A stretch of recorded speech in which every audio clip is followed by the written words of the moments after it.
Bến tre gió mát sông dài, hàng dừa soi bóng miệt mài phù sa.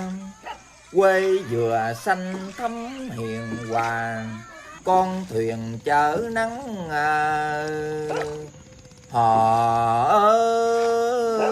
con thuyền chở nắng đi qua bến chiều.